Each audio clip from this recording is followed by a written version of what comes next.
Bonjour à tous, bienvenue à l'Église baptiste de la Beauce. Ce matin, on va regarder ensemble dans les Écritures, dans Philippiens, chapitre 2 et verset 19. Philippiens, chapitre 2 et verset 19. La parole de Dieu nous dit, « Or, j'espère dans le Seigneur Jésus, vous envoyez bientôt Timothée afin que j'aie bon courage en apprenant votre état. Car je n'ai personne qui soit si bien d'accord avec moi pour se soucier vraiment de ce qui vous concerne. » Ici, Paul écrit une lettre à l'Église de Philippiens. Il dit, verset 21, « Car tout cherche leur propre intérêt et non ceux de Jésus-Christ. Vous savez qui a été mis à l'épreuve, puisqu'il s'est mis avec moi au service de l'Évangile, comme un enfant avec son père. » Il parle de Timothée, qui est en service avec lui. Versets 23 et 24. « J'espère donc vous l'envoyer. » Il parle de Timothée. « Dès que j'aurai vu l'état de mes affaires. Et j'ai cette confiance en le Seigneur que je viendrai aussi moi-même bientôt. » Dans notre texte, Paul est maintenant à Rome et il n'est certainement pas en vacances, mais il est prisonnier présentement à Rome. Et la Bible nous dit dans Philippiens 1,13, « En sorte que mes liens sont devenus célèbres par Jésus-Christ dans tous les prétoires et partout ailleurs. » Le prétoire qui est mentionné ici, c'est les gardes personnels du temps de l'empereur César qui gardaient Paul prisonnier de César. Dans le livre des Actes 28, 16, on en parle encore plus de ce temps ici en prison. « Car nous fûmes arrivés à Rome, le centenier livra les prisonniers au préfet du prétoire, mais il fut permis à Paul de demeurer en son particulier. » En voulant dire, Paul n'était pas traité comme les autres criminels. Il était avec un soldat qui le gardait toute la journée avec lui. Paul, comme prisonnier de Rome, dans mes liens, dans ce temps-ci, les prisonniers de Rome étaient enchaînés sur les bras d'un garde pour 24 heures sur 24. Éphésiens 6, 20 nous dit, ici on réfère à son expérience à Rome, ça dit « Pour lequel je suis ambassadeur dans les chaînes, en sorte que j'en parle avec hardiesse comme je dois en parler. » Donc pour 3 ans maintenant, Paul a été transféré illégalement d'une place à l'autre par un empire en désordre. Il a été se présenter au tribunal de Félix. Par la suite, il est allé au tribunal de Festus. Et par la suite, en finissant vers roi Agrippa. Et c'est incroyable que même à travers des fausses accusations, il a maintenu un témoignage très puissant. En fin de compte, dans la fin du livre de Philippiens, il dit, Philippiens 4, 22, il dit « Tous les saints vous saluent, et principalement ceux de la maison de César. » On penserait autrement qu'il ne dirait pas bonjour à ceux de la maison de César. Mais voici le témoignage qu'il y avait. Notre texte aujourd'hui, c'est dans Philippiens 2, 23. « J'espère donc vous l'envoyer. » Il parle de Timothée. « Moi, je ne peux pas y aller. Je suis en prison, je suis retenu à Rome. Mais, Église, je veux vous envoyer Timothée. Dès que j'aurai vu l'état de mes affaires. J'espère que je vais vous voir, il dit. Pourquoi il dit « j'espère » ? Parce que ça va dépendre sur la deuxième partie de ce verset. Il dit « j'espère dès que j'aurai vu l'état de mes affaires. » Dès que je vais savoir qu'est-ce qui va se passer avec moi, je vais pouvoir. En d'autres mots, dépendamment qu'est-ce que César décide de faire avec moi. Sérieusement, pasteur, qu'est-ce que César va faire avec moi? Qu'est-ce que le gouvernement dit? Cela va déterminer les plans de Paul pour son futur. C'est le gouvernement qui était au-dessus à ce point-ci de Paul. Et on parle ici de l'apôtre Paul. Il a été utilisé grandement par Dieu pour faire des grands miracles. Il a écrit même 14 livres dans la merveilleuse parole de Dieu. Et tu me dis, pasteur, que son quarantaine, qu'on peut dire, que son confinement, que son emprisonnement, que toute la tyrannie de son empereur à Rome empêche Paul de faire qu'est-ce qu'il croit est la volonté de Dieu? Exactement. Exactement. Mais on n'arrête pas là, les amis. Restez pas poignés sur le fait que César est en train de diriger la vie de Paul. Mais basé sur son témoignage, Paul n'est pas du tout inquiet avec ça. En effet, il n'est pas amer du tout. Il n'a pas peur. Si on lit le livre de Philippiens, on ne voit aucune amertume. On ne voit pas que Paul a peur. Il ne parle pas de revanche. Il n'est pas consterné. En réalité, il est encouragé et victorieux, et même joyeux si on lit le livre de Philippiens. Et vous savez que la première ligne du prochain chapitre dit, Paul adresse les frères, il dit, au reste, mes frères, dans le milieu de la prison, dans un temps très difficile, il dit aux frères, réjouissez-vous dans le Seigneur. On s'approche 2 ans maintenant qu'on est introduit au COVID. Et depuis ce temps-là, nos vies ont été changées, modifiées, avec certaines limitations, libertés et incertitudes. Et ceux en pouvoir prenaient des décisions pour nous et prennent encore des décisions pour nous. Et c'est inévitable. Inévitable. Quand que ceux en pouvoir bougent le poteau. Ils bougent le poteau, et ils bougent le poteau, et qu'ils bougent le poteau, continuellement. Vous savez que quand ça arrive, c'est inévitable que ceux qui sont sur le terrain seront affectés. Et plusieurs, oui, ils ont été affectés. Mais la question est, qu'est-ce qu'un chrétien doit faire quand le pouvoir, les situations de la vie font que le poteau bouge continuellement? Bien sûr, avec injustice même, comme on voit ici dans notre texte. Il regarde à Paul, le serviteur de Dieu, l'apôtre Paul lui-même, a vécu où que le poteau a vraiment été bougé avec injustice par ceux qui étaient en pouvoir de ce temps. Et Paul le savait. Fois après fois, devant les 3 empereurs, il a prouvé qu'il était clair de toutes leurs fausses accusations. Même les 3 empereurs le savaient. Au roi Agrippa, il dit, « Paul, tu m'as presque persuadé. » En voulant dire, il était inquiet avec les autres pensaient. Mais Paul avait un témoignage qui était clair, sans faute, et il était accusé. Et oui, à travers de son innocence, il a souffert des afflictions.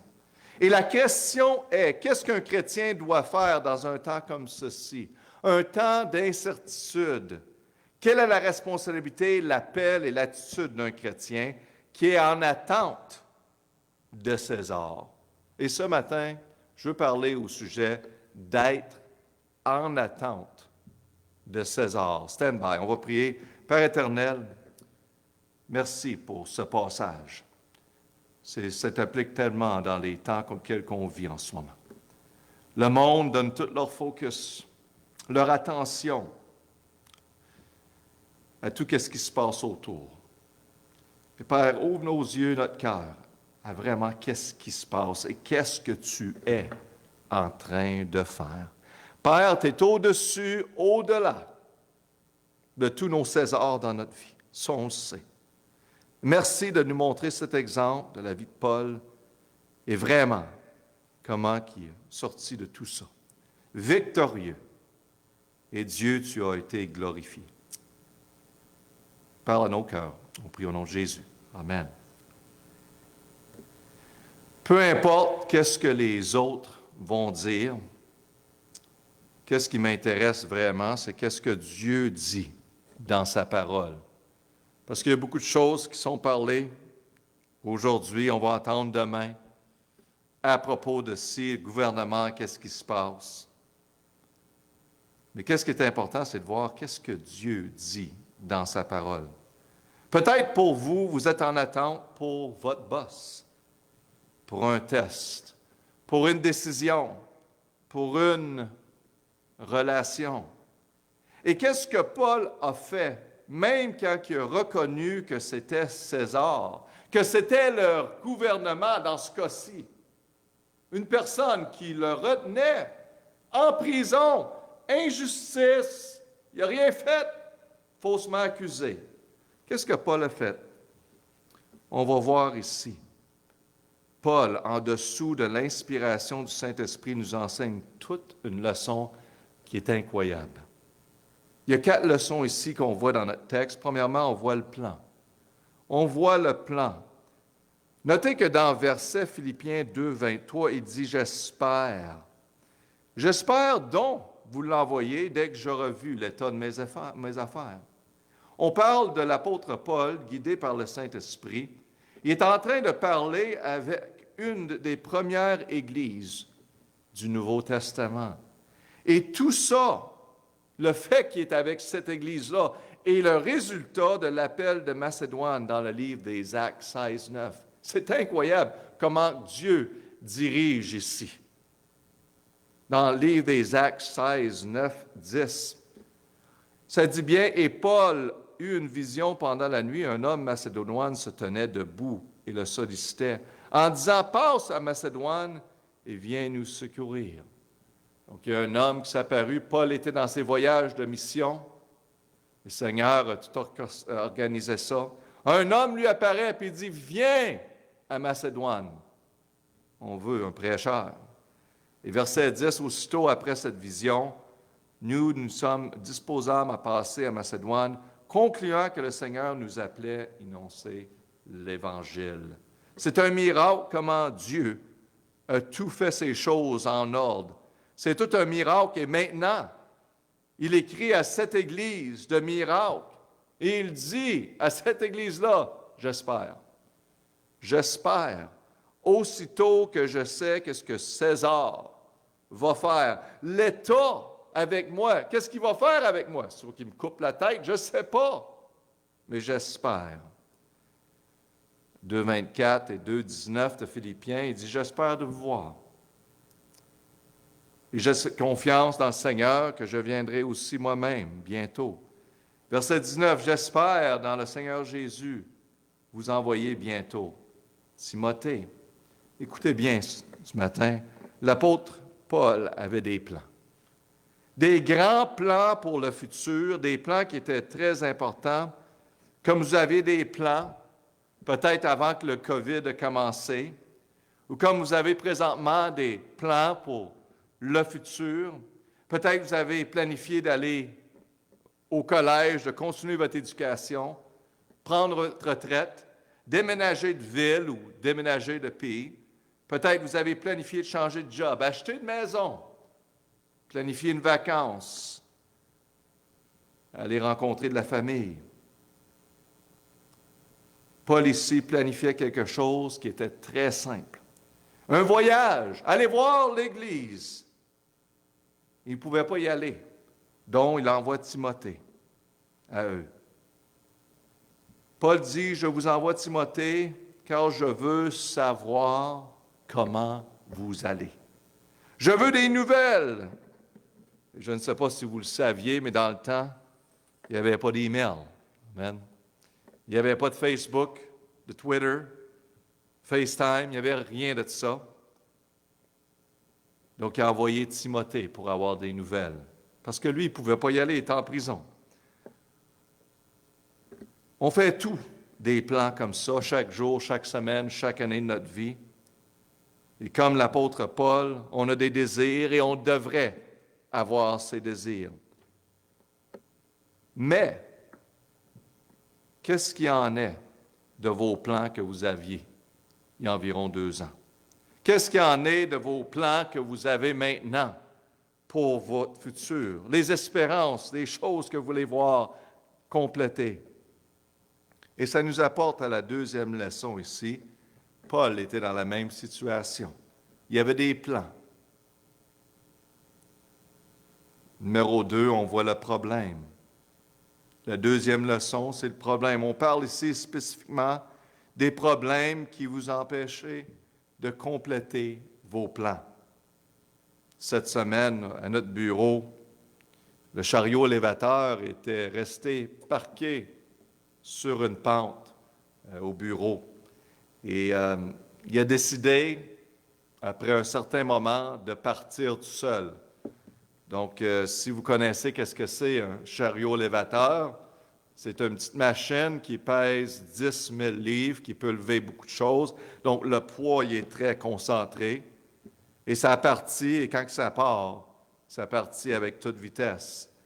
Il y avait un moment de que je pouvais, c'est sûr, quelques secondes, qui paraissaient assez long, que je pensais qu'est-ce qui allait arriver. J'espérais qu'elle allait continuer tout droite parce qu'il n'y avait pas de véhicule. Mais il a décidé de tourner vers la gauche. Il y avait des véhicules des employés et il y avait le truck de la compagnie aussi. Et il a pogné le truck, la cabine du truck. Il a frappé très fort, le truck a levé et par la suite, il a continué le chariot élévateur dans le fossé. C'était tout un beau spectacle à voir, mais par la suite, c'était vraiment pas facile de sortir du fossé. Ça, c'est les épreuves de la vie. C'est les problèmes de qu'on vit. Et je ne vous dirai pas que c'est moi qui ai oublié de mettre le break à bras. Et ça fait partie de la vie. Amen. Mais on ne sait pas l'avenir. Personne ne le sait. On ne sait pas l'avenir avec le COVID, les variants, les nouvelles restrictions locales, provinciales, fédérales, mondiales. On ne sait pas. Il y a beaucoup d'incertitudes. Et mes amis, ce n'est pas qu'on a moins de problèmes dans la vie. C'est que les problèmes sont différents. On fait face à des différents problèmes. Ce n'est pas une chose, c'est un autre. Vous savez, dans les années 2008 aux États-Unis, tu es frappé avec un problème où que les taux d'intérêt ont augmenté. Plusieurs ont perdu leur maison. Le marché des maisons a vraiment tombé. La bourse a baissé beaucoup. Et la liste continue dans certains pays qui font face à des ouragans et des tempêtes et des pays qui vivent en dessous de dictateurs. Les problèmes sont différents, mais il y en a toujours des problèmes. Et vous réalisez ici que Paul est en prison. Il est en train d'écrire à l'Église qui a commencé par quelqu'un qui a été sauvé, vous savez où? Dans une prison. Le garde philippien. Vous vous rappelez dans le livre des Actes que Paul était mis en prison, il chantait et le Seigneur a ouvert les portes et le Philippien garde, il demande comment que je pourrais être sauvé. C'est ici, c'est à cause de ceci que Paul commence son Église. C'est incroyable. Il y a d'autres exemples d'un prêcheur que Paul voulait envoyer à l'Église de Philippiens. Pas seulement Timothée, mais ça n'a pas fonctionné aussi. Il voulait l'envoyer. Il dit dans Philippiens 2, 25 et 26, 27, écoutez bien, « Mais j'ai cru nécessaire de vous envoyer Épaphrodite, mon frère, mon compagnon d'œuvre et mon compagnon d'armes. Vous envoyez celui qui m'a secouru dans mes besoins, car il désirait ardemment de vous voir tout. Il était fort en peine. Vous savez qu'il était découragé parce qu'il ne pouvait pas aller voir l'Église. De ce que vous aviez appris qui avait été malade. Donc, Paul, c'était César, le gouvernement. Épaphrodite, c'est qui? C'est la maladie qui l'empêchait. Il était malade, en effet, près de la mort, la Bible dit. Voici un autre problème. Peut-être ce n'est pas la prison qui va nuire à vos plans, peut-être c'est une maladie. Et c'est exactement ce qui est arrivé à Épaphrodite. Il a presque mouru de sa maladie. Donc oui, nous avons des plans. Comme Paul, on espère d'accomplir nos plans. Et souvent, il y a des problèmes qui nous empêchent de compléter ces plans. Parfois, c'est la faute de César. Parfois, c'est la faute de notre boss. Parfois, c'est la faute de notre santé, argent, assurance, nos enfants. Des fois, le voisin. Des fois, c'est l'éducation. Quoi que ce soit. On n'est rien de spécial et unique dans ce monde, car le serviteur de Jésus est emprisonné, malade et persécuté. C'est pour cette raison qu'on arrive à la troisième leçon qui est très importante ce matin. La troisième leçon, c'est la patience. La patience. Vous savez que Paul, avant d'être transféré pour se présenter devant César, il a été mis en prison pour 2 ans pour une somme d'argent par les autorités. Il s'amusait avec lui, on va le garder en prison parce que sa tête vaut très cher. Il est à la miséricorde des hommes. Oui, César. Et César, par la suite, le met en chaîne. Paul avait besoin d'attendre avec patience pour la volonté de Dieu. Et comme nous, Paul ne sait pas du tout qu'est-ce qui va arriver dans sa vie dans le futur. Il ne sait pas. Il est dans la main de César en ce moment. Et j'aime bien ce qu'il dit. Là, on arrive à des points dans le message qui vont vraiment nous aider. J'aime bien ce qu'il dit. Philippiens 4, 11, 12 et 13. Il dit, « Je ne dis pas cela par rapport à mon indigence, car j'ai appris à être content dans l'état où je me trouve. » Il a appris d'être content dans l'état où que je me trouve.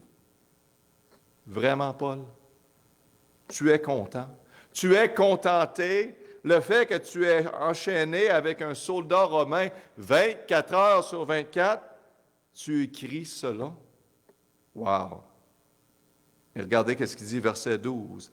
« Je sais être dans l'abaissement, je sais aussi être dans l'abondance. En tout et partout, j'ai appris à être rassasié et avoir faim. Être à l'abondance et être dans la disette. » Et verset 13, « Je puis tout par Christ. » Qu'est-ce que ça veut dire, « Je puis tout par Christ » ? Durant les bons temps, oui, mais surtout dans les mauvais temps. Je puis tout par Christ qui me fortifie. Si on regarde le contexte, il vivait des temps très difficiles. Ici, nous avons toute une leçon de contentement et de patience parce que souvent nos plans restent pris. Écoutez bien, nos plans, la leçon numéro 1, nos plans restent pris dans la boue, dans la boîte, comme on dit ici au Québec, dans la boue de nos problèmes. Nos plans restent pris dans la boue de nos problèmes. Si vous êtes de l'Afrique et vous connaissez les routes, je pense que ça arrive souvent, le problème de la boue. Amen, surtout pour les véhicules, quand tu essaies. Tu as un plan d'aller en ville, mais la boue est là. Mais vous savez, les amis, que c'est OK. C'est OK. Si on apprend d'être contenté et d'être patient, comme Paul a démontré, c'est OK. Dans Psaume 46, 11, j'aime bien qu'est-ce que ça dit. Cessez, dit-il, arrêtez-vous et reconnaissez que je suis Dieu. C'est tout. prenez le temps de penser que Dieu est en charge. Parfois, nos plans ne fonctionnent pas. Et je vais vous dire, comme vous pouvez également regarder à les plans de votre passé, et je peux dire que je remercie le Seigneur pour les fois qu'il a permis mes plans d'être changés. Il n'y a personne ici qui aime ça, d'avoir leur plan changé. Ah, ça devrait arriver de telle façon. Je m'attends que ça va se faire dans ce temps. Souvent, on essaie de prendre la place de notre Dieu. Paul n'avait aucune attente. Sa seule attente était sur Dieu et non sur César. Même si ce n'était pas facile dans le présent, les amis, on se confiait dans l'Éternel. Et maintenant, on voit plus tard, des années plus tard, gloire à Dieu, que Dieu est venu dans ma vie puis a changé ces plans-là, que je pensais qu'il était le mieux pour moi, que c'était la meilleure façon. Merci Dieu. Parfois, on pense que nos plans sont les plus importants de tout l'univers. Hein? Moi, c'est mon plan. Mes amis, souvent, ils ne sont pas. Si mes plans ne sont pas la chose la plus importante, qu'est-ce qui est le plus important? Qu'est-ce qui est le plus important? Et ça nous amène à la leçon numéro 4. La confiance. On a le plan, on a le problème, on doit attendre avec patience, mais de tout, le plus important, c'est la confiance. Regardez dans notre texte, verset 24 et verset 19 de Philippiens 2. « Et j'ai cette confiance dans qui? Dans le Seigneur, que je viendrai aussi moi-même. » Verset 19. « Or, j'espère dans le Seigneur Jésus. Vous envoyez bientôt Timothée afin que j'aie bon courage en prenant votre état. » Voici la raison, voici le secret. Comment Paul était tellement patient et tellement contenté. Il n'a pas fait toutes sortes de plans. Il n'a pas arrangé toutes sortes de choses en espérant pour ci et pour ça que tout vienne en certain ordre, essayer de contrôler, s'assurer de son futur. Il n'espérait pas dans ses plans, mais il espérait dans le Seigneur Jésus-Christ, ce qui est bien dit.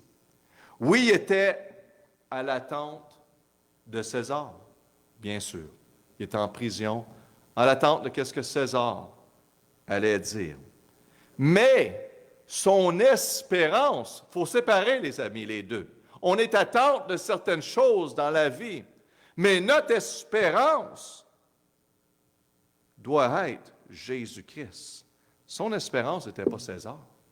Il n'allait pas courir après César et dire « César, s'il vous plaît, de bonne chance! » Non, il parlait avec son Dieu. Lui seul qui pouvait changer les circonstances. Le verset ne dit pas « j'espère dans l'empereur César » ou le gouvernement. Le verset ne dit pas « j'espère en moi-même », mais le verset dit « j'espère dans le Seigneur Jésus-Christ ». C'est tout et c'est final. Pas plus, pas moins. Et c'est toute une leçon pour nous que Paul se confie en Jésus-Christ seul, dans un temps de quel il est dirigé dans un sens, il est confiné dans un sens par le gouvernement du temps. Une situation qui semble avoir zéro espérance, et ce n'est pas ça du tout que Paul communique à travers de Philippiens chapitre 1 à 5. On voit que Paul comprenait bien qu'à travers la prison et la persécution, que Dieu était en charge. Et Paul dit dans Philippiens 1, 12 et 13, il dit bien, cependant, frères, je veux que vous sachiez ce qui est arrivé. Là, il parle de ses temps en prison. Regardez bien qu'est-ce qu'il dit. Je veux que vous sachiez ce qui m'est arrivé a plutôt contribué au progrès de l'Évangile. Wow, wow, wow. Il réalise que ceci est arrivé. J'ai été en prison, j'ai souffert, J'ai été persécuté afin que l'Évangile soit répandu. Il dit, verset 13, en sorte que mes liens, le fait que j'étais en chaîne, en prison, sont devenus célébrés par Christ dans tous les prétoires. Wow! Par les gardes qui étaient avec lui, sûrement qui témoignaient, les prisons, et partout ailleurs dans les palaces de César, le témoignage de Christ était répandu. Pourquoi? Parce que Paul s'est simplement confié dans l'Éternel, dans un monde lequel lui-même était contrôlé et maltraité, l'injustice, quelqu'un qui bougeait le poteau continuellement sur lui. Il ne voyait pas le joyeux. Hein? On va rendre sa vie tellement difficile, on va l'enfermer. Il ne pouvait pas enlever Jésus-Christ de Paul. Et Paul a été tout un témoignage. Donc, si on regarderait à tout ça, comme on est en train de regarder avec le COVID maintenant, et tout ce qui se passe dans notre vie, et on dit ça c'est méchant, ça ne devrait pas faire partie de notre vie. La prison était nécessaire.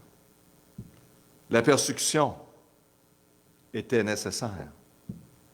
Notre vie est à propos de Jésus-Christ, n'est-ce pas? Ce n'est pas notre confort. Qu'est-ce qu'on veut? C'est tout à propos de lui.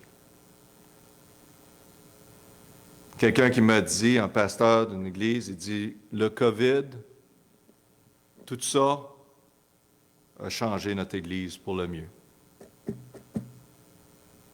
Les amis, c'est le temps qu'on regarde à Dieu à travers de nos adversités, pas se perdre dans les adversités, pas regarder à César, pas se concentrer sur les obstacles, mais se confier dans l'Éternel. C'est hors de notre contrôle. Paul ne pouvait rien faire en prison, les amis, mais il savait que Dieu pouvait le faire. Il a gardé son témoignage à travers des adversités, il ne l'a pas perdu. Il n'a pas perdu.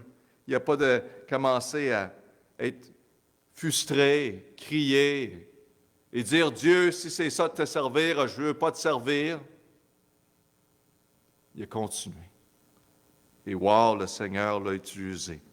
Dans Philippiens 2, 13 à 15, je vous encouragerais de lire Philippiens quelques fois par semaine, surtout dans les temps de qu'on vit, et comprendre le contexte ici que Paul est en prison, avec injustice. Il n'a rien fait. Car, verset 13 de chapitre 2 de Philippiens, car c'est Dieu qui produit en vous et le vouloir et le faire selon son plaisir. Donc, il dit ici, faites toutes choses sans murmure et sans dispute. Il écrit ça quand il est en chaîne, emprisonné, battu. Faites toutes choses sans murmure et sans dispute. Oh Seigneur, aide-nous aujourd'hui. Vous regardez ce qu'il dit, verset 15, « Afin que vous soyez sans reproche. » Wow! Sans tâche. Hein, quand quelqu'un essaie de vous accuser, il n'est pas capable de trouver une tâche. Enfant de Dieu, irrépréhensible au milieu d'une génération dépravée et perverse, exactement de qu'est-ce qu'on le vit, au sein de lequel vous brillez comme des flambeaux dans le monde. Oui, pasteur, on peut vraiment briller comme des flambeaux dans ce monde, dans un monde perverse, dans un monde qui est vraiment dépravé, qui s'en fout de Dieu, puis fait tout le contraire de Dieu. Absolument. Et regardez, y portant la parole de la vie. Allez-y, mes amis, avec la parole de la vie. Vous savez que c'est les chrétiens qui est le sel de ce monde. Le monde a besoin des chrétiens qui croient à la parole de Dieu, qui vivent la parole de Dieu. Et quel témoignage qu'on a ce matin. Et on finit avec ceci. Peu importe que César, si César ou tous les autres qu'est-ce qu'ils font, même si ils tassaient le poteau comme ils voulaient, peu importe qu'est-ce qu'ils font. Laisse-les faire. Oui, on doit prier pour nos leaders. Oui, on doit faire notre possible. Mais peut-être qu'ils vont pousser le poteau encore plus loin. Ou qu'on va être limité encore plus. Mais, mes amis, même à travers de tout ça, comme vous avez vu dans cette histoire, Dieu est complètement en charge. Dieu travaillait dans le cœur de Paul, même quand il était en prison. Et il travaille aussi dans le cœur de l'Église, à travers de tout. Dieu fait son travail. Et Dieu travaille continuellement. Et vous savez, avec tout ça, plusieurs sont venus au Seigneur. Je vais vous dire ce matin que j'aimerais mieux être Paul en prison que César dans son palace. Pourquoi? Parce qu'une vie sans Jésus-Christ, c'est pas une vie du tout. C'est pas une vie. Paul dit, j'espère. Je planifie en Jésus-Christ. Vous savez, le même Jésus-Christ qui produit en vous et le vouloir et le faire selon son plaisir. C'est le même. Qui travaillait dans Paul, qui travaille dans chacun de nos vies. S'il peut le faire pour Paul en prison, il peut le faire pour nous. Pensez-vous pas qu'il peut le faire dans vos situations présentement, dans votre vie, dans nos vies? Pensez-vous pas qu'il peut le faire? Peu importe les problèmes, on porte la parole avec nous. Et ce matin, il n'y a pas de circonstances. Il n'y a pas une prison, il n'y a pas un confinement. Il n'y a pas des chaînes, des règles gouvernementales de quelles que le pouvoir de Dieu ne peut pas tasser et nous aider à passer à travers. Il n'y en a pas. Qui va nous empêcher de faire la volonté de Dieu. Il n'y en a pas une. Vous savez, même quand Paul avait ses plans, ses désirs d'affaires, qui croyait que c'était la volonté de Dieu, Dieu disait, pas de suite, Paul. J'ai un travail encore plus grand.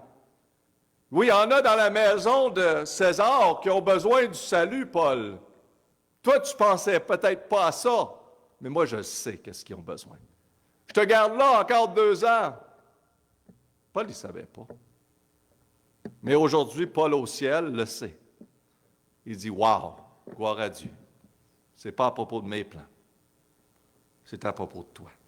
Tu sais exactement qu'est-ce que je fais. » Donc, dans votre vie en ce moment, vous êtes dans la situation. Vous faites face à certaines choses. Hein, puis ça continue, le poteau continue à bouger.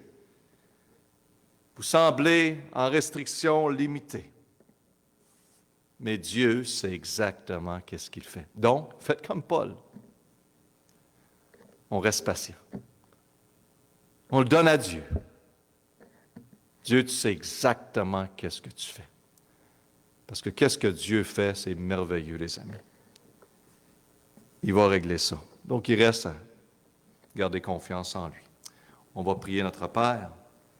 Aide-nous, ô Père éternel. On pense que le livre de Philippiens a été écrit quand Paul était emprisonné, dans la plus pire des situations. Et quel contentement, quelle patience, quelle joie! Et nous autres, on semble avoir tellement de misère avec les petites choses de la vie. Pardonne-nous, Père. Aide-nous à suivre cet exemple dans le monde qu'on est aujourd'hui. Le monde a besoin de voir des chrétiens avec la parole de Dieu élevée. Des flambeaux à travers d'un monde perverse, à travers d'un monde en noirceur. Père, aide-nous. Fais un travail en nous. On prie au nom de Jésus. Amen.